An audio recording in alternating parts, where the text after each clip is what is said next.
मैं और आमिर हम दोनों बहुत अच्छे दोस्त थे और साथ ही बिजनेस पार्टनर्स भी थे।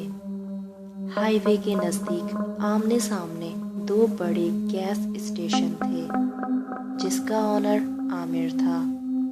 उसी स्टेशन के पास वाली शॉप मेरी थी और हम दोनों ही गैस स्टेशन के पार्टनर्स थे।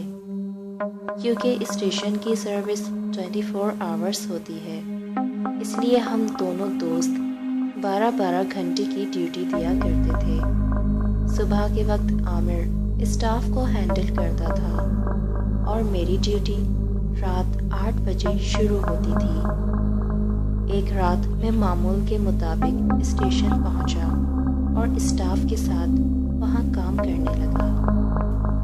गैस स्टेशन हाईवे रोड के बीच में था, इसलिए रात के वक्त भी बड़े बड़े ट्रॉलर्स गैस स्टेशन पर रुका करते थे।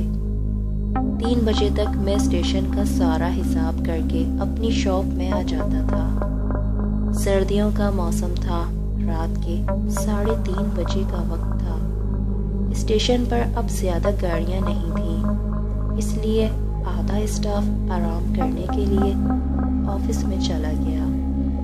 नोजल्स पर सिर्फ 2 ही वर्कर्स थे, क्योंकि आधी रात को भी प्राइवेट कार्स गैस स्टेशन पर आ जाया करती थी, इसलिए 2 वर्कर्स नोजल पर हुआ करते थे।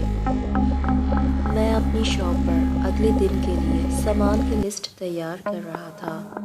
मेरी शॉप पर बर्गर्स, चिप्स और खाने पीने का सामान सेल होता था। अचानक से शॉप पर एक लड़की दाखिल हुई।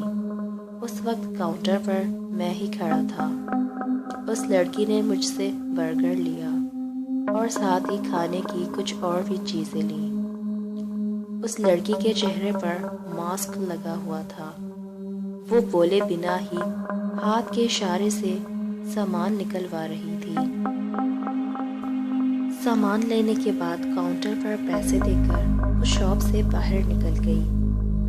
वो जल्दी में शॉप से बाहर निकल गई और बचे हुए पैसे छोड़ गई। मैं बचे हुए पैसे देने के लिए उसके पीछे गया। शॉप से बाहर आकर देखा तो कोई गाड़ी मौजूद ना थी और वो लड़की पैदल हाईवे रोड पर जा रही थी। मैं उसके पीछे जाने लगा। मुझे बहुत हैरत हो रही थी कि इतनी रात में हाईवे रोड पर बिना गाड़ी के ये लड़की आखिर कहाँ जा रही है। हाईवे रोड के दोनों तरफ घनी झाड़ियाँ और खेत थे। सख्त सर्दी का मौसम था।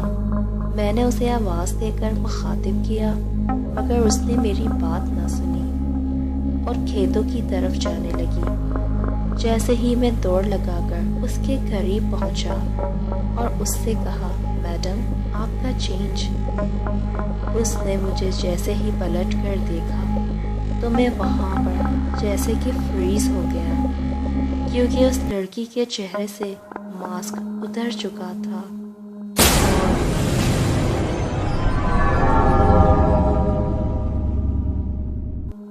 और उसका चेहरा बहुत ही ज़्यादा भयानक था। मुझे एक शॉक लगा और मैं वहीं फ्रीज हो गया।